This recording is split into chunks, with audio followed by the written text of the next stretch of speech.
Sebelumnya di Throne of Steel, Long Hao Chen harus mengakui kekalahannya saat di putaran final babak pertama melawan Bilar. Meski kalah, Chen juga patut bersyukur karena pertarungan tersebut membuatnya bisa menerobos untuk naik level. Pun demikian, berita kekalahan Chen sampai ke telinga wanitanya yakni Chae. Lantas membuat Chae tak bisa menahan diri lagi. Ia sangat brutal menghabisi Bilar di kediamannya. Bukan hanya seorang diri, Chae datang bersama anak buahnya. Sampai sini belum diketahui kondisi Bilar. Apakah ia mengalami cacat atau masih bisa bangkit untuk membalaskan dendam ini? Jadi di episode kali ini sangatlah seru coy. Penasaran? Yuk langsung saja kita katakan bersama-sama. Dan film pun dimulai.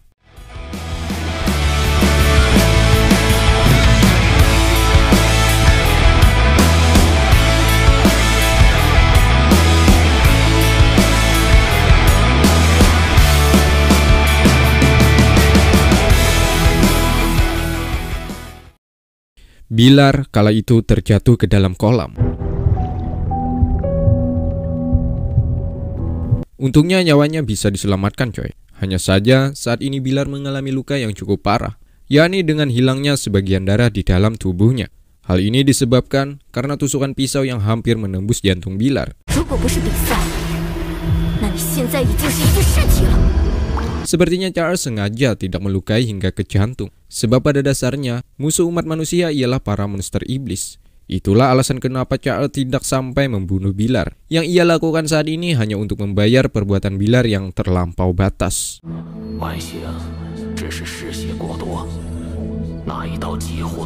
Kakeknya yang sebelumnya meminta para prajurit kuil kesatria ini untuk mencari tahu siapa dalang penusukan cucunya tersebut, sampai saat ini hasilnya nihil. Yang mereka tahu pelaku berasal dari kuil assassin. Namun pihak kuil assassin tidak menyerahkan pelakunya coy. Maka dari itu kakeknya yang akan turun gunung. Kakek memerintahkan semua bawahannya untuk mengepung kuil assassin.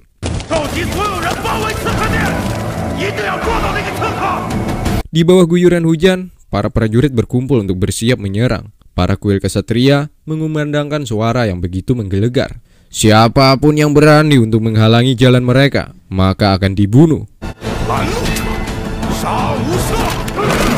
Namun nyatanya, para orang-orang kuil assassin masih tetap bersantai, seakan-akan tidak ada masalah di sini. Sebut saja namanya Angga.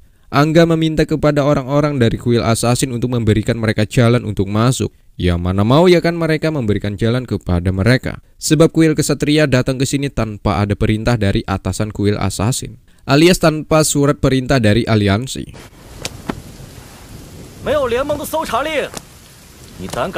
Hal ini tentulah dianggap telah melenceng dari aturan. Karena di mana mereka malah ingin terobos aja ya kan. Angga pun menyangkal akan hal itu. Kedatangan mereka tentulah memiliki alasan tersendiri.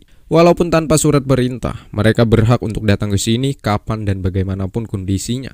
Apalagi ini mengenai harga diri sebuah kuil. Kuil assassin telah dicap melindungi penjahat yang telah melukai cucu dari kuil kesatria.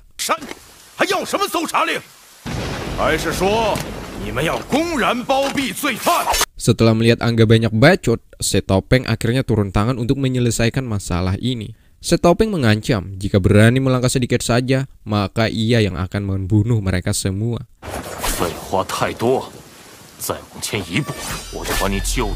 Angga semakin panas, apalagi dia mengatakan itu semua di hadapan para prajurit. Sontak ia memberikan aba-aba untuk membentuk formasi 5-3-2. Kuil kesatria memiliki jumlah pasukan yang terbilang banyak coy. Sedangkan mereka dari kuil assassin hanya berempat saja. Jadi menarik untuk kita saksikan. Apakah jumlah yang akan menentukan pemenangnya atau hanya sekedar angka saja? Angga langsung gasken dengan menyuruh pasukan itu untuk menyerang. Secepat kilat, keempat orang ini menghindari dari serangan prajurit.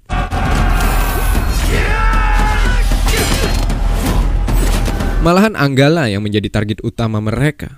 Tepat saat Setopeng ingin menyerang Angga, terdengar teriakan dari jauh untuk berhenti.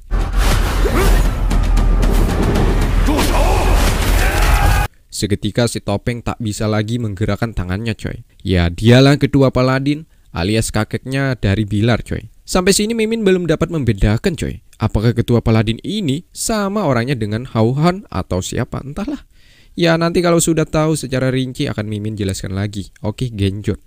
Seketika semua orang di sini langsung memberikan salam hormat atas kedatangan ketua paladin. Ketua Paladin murka setelah melihat tingkah laku kedua kubu ini ingin saling bunuh. Sebagai rekan seperjuangan melakukan hal ini, yakni kuil assassin dan kuil kesatria, benar-benar tidak masuk akal. Karena perbuatan ini tidak pernah diajarkan oleh nenek moyang mereka ya kan. Seperti yang Mimin sebutkan tadi, musuh utama manusia bukan sesama manusia, melainkan monster iblis. Tak lama dari itu, Xiayin datang dan memberikan hormat kepada Ketua Paladin untuk dipersilahkan masuk.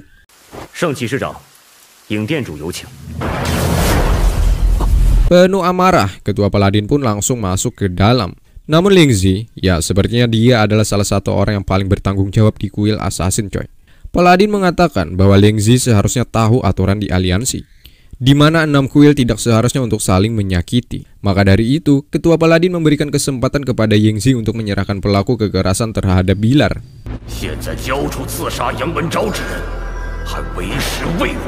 Namun Lingzi bersikap dingin coy. Bahkan ia menyuruh Paladin ini untuk kembali ke kuil kesatria.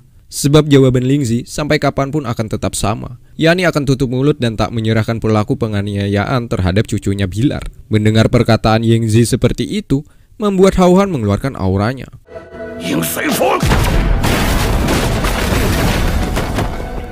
Setidaknya membuat keadaan sedikit mulai mengkhawatirkan. Sepertinya akan terjadi perkelahian di antara dua orang terkuat.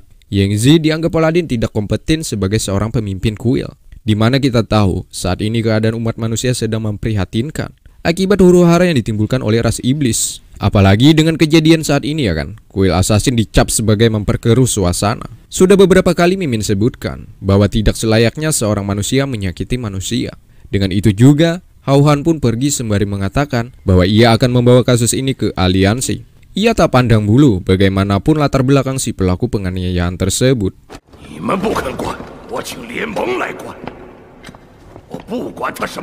Di saat Hao Han ingin pergi, Yingzi mengatakan bahwa Hao Han selama beberapa tahun terakhir tidak bisa melihat sesuatu yang terjadi di sekitarnya, alias tidak bisa mengambil keputusan yang tepat. Bahkan Hao Han mengusir cucunya dari kuil. Ya benar, yang disebut oleh Yingzi ialah Hanyu coy.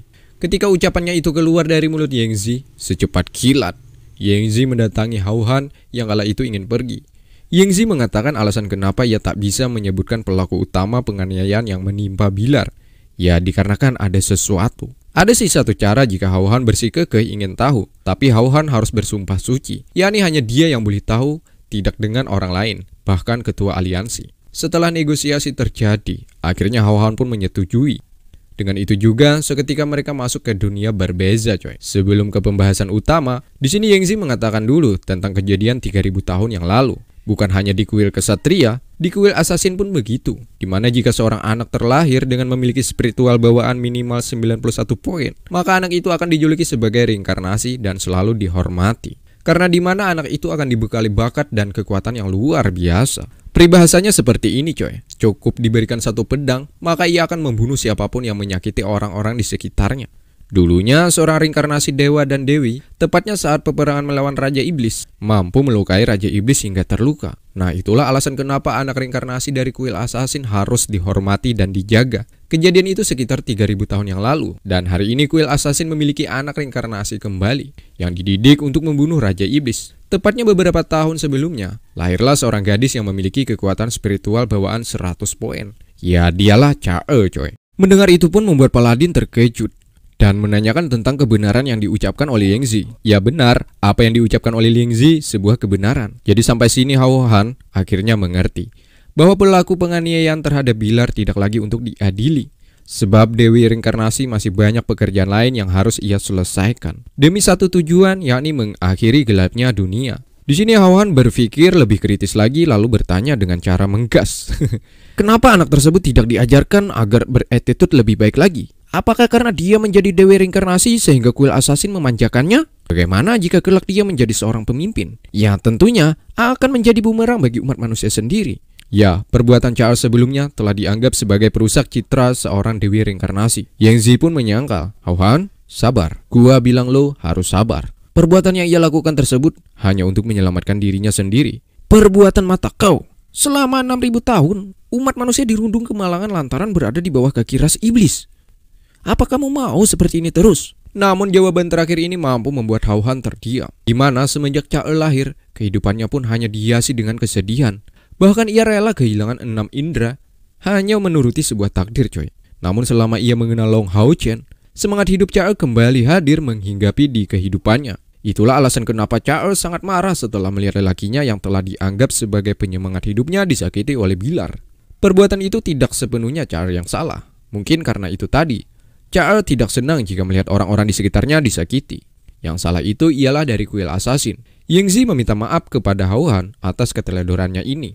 Nah, dengan itu juga Hao Han akhirnya menyadari bahwa selama ini ia banyak salah terhadap cucunya Hanyu.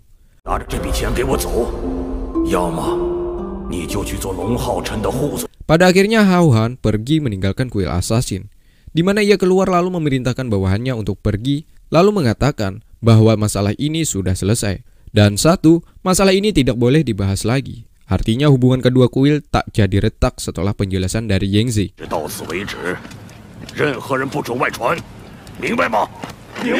Sepertinya yang di akhir-akhir episode kemarin coy hanyalah mimpi, di mana Cha masih merenung karena keadaan Chen belum diketahui secara pasti.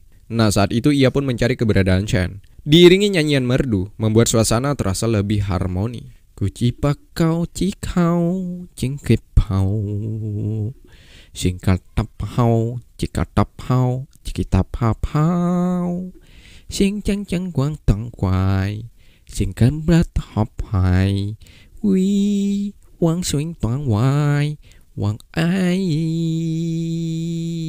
wing kin tang quai tung wai sing wa nang wai sung wai wai sikila papau silike papau. Chen kala itu sedang ingin mencari Cha ke tempat biasa, di mana ia melihat Cha lalu meminta maaf karena telah mengingkari janjinya yang akan menemui Cha tepat waktu. Tapi ini hanyalah hayalan Chen saja. Cha seketika hilang saat ingin disentuhnya. Cing chang ting pau wai sikwa cing tlak patau sikle papapapau sing klapapau wow wow wow wow wow wow wow. Nah, sementara Cha berlari mengitari kota ini hanya untuk mencari keberadaan lelakinya.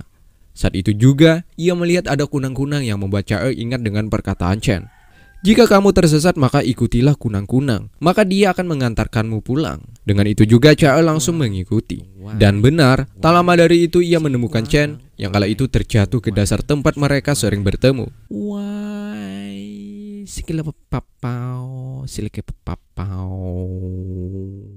Dengan cekatan Cha menolong. Antara sadar tidak sadar, Chen meminta maaf kepada Cha atas keteledorannya yang tidak menepati janjinya. Cha, maafin AA ya. Bodoh, gak perlu minta maaf pun, udah adek maafin. Dan film pun bersambung.